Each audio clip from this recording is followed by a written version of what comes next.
Welcome back, everybody, to Lo-Fi and Theorize, the area where we do a bunch of videos of theories that most people don't take seriously. So today is more of an observation than a theory, but it's definitely a what if. Really, I just want to point out something I noticed as I was reading Fazbear Frights again.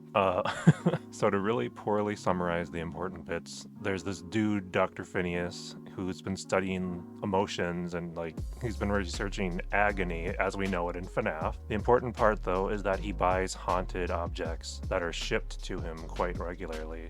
He would describe the objects as he wouldn't believe that the objects are haunted, but that they are energized by agony, so to speak. It's a big deal to him to make that clarification. But anyway, so he receives shipments of objects that he believes are fueled by this agony. So around the same time he creates the Stitch Wraith, there's one other important thing I want to point out that he received in one of his shipments, and I quote, "Then he took a deep breath and opened the large square box. As he suspected, this box contained yet another box, an empty Jack-in-the-Box box.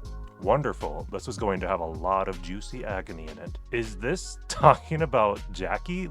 This is Jackie's box confirmed right here. Was Jackie in the Fazbear Frights? Is that what I'm gathering from this? And I don't mean the Jackie animatronic, I just mean the box that the Jackie animatronic was originally in. And I know it's not that much proof, but I like to think about this as an idea that's been building up for a long time with FNAF's story, because this isn't the only place that we see stuff like this teased since earlier FNAF games. But one thing I would want to bring up is there are other Jack-in-the-Box characters, for example the puppet. Regardless though on whether this is the puppet or Jackie, it's also important to know what Phineas is doing with these items that he's purchasing. So the machine that he has pours energy. So the book explains it as the machine would pour energy already captured from previous items into the first new item. So the new items that he has, he ushers the energy through all of them until they culminated into the endoskeleton. And so essentially what this means is that the Jack-in-the-Box box, its agony is also poured into this endoskeleton. And so the Stitch Wraith might have some of Jackie's agony in it. And the reason that's extra important is because when the Stitch Wraith awakens and has its life or whatever, it immediately kills Phineas. Phineas has a friend named Ruben, and Ruben goes to check on him when he doesn't show up for their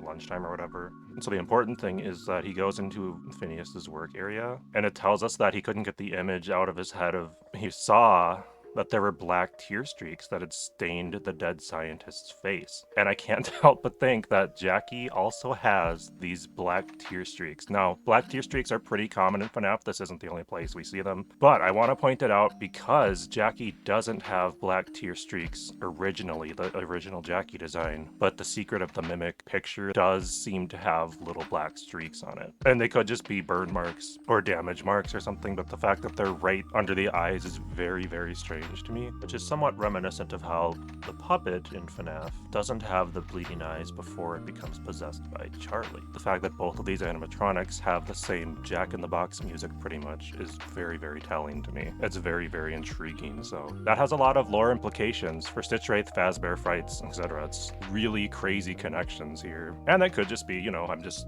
misinterpreting things, but I just want to bring it up because I think it's interesting and it's fun to see what theories people come up with based off of this stuff. So that's honestly all I wanted to show you today. I just want to show because I think it's fun to point out these little details that might mean something later and they might not, but this is a safe place to do things like that. So I hope you enjoyed the video. Have a wonderful day and hopefully see you in the comments.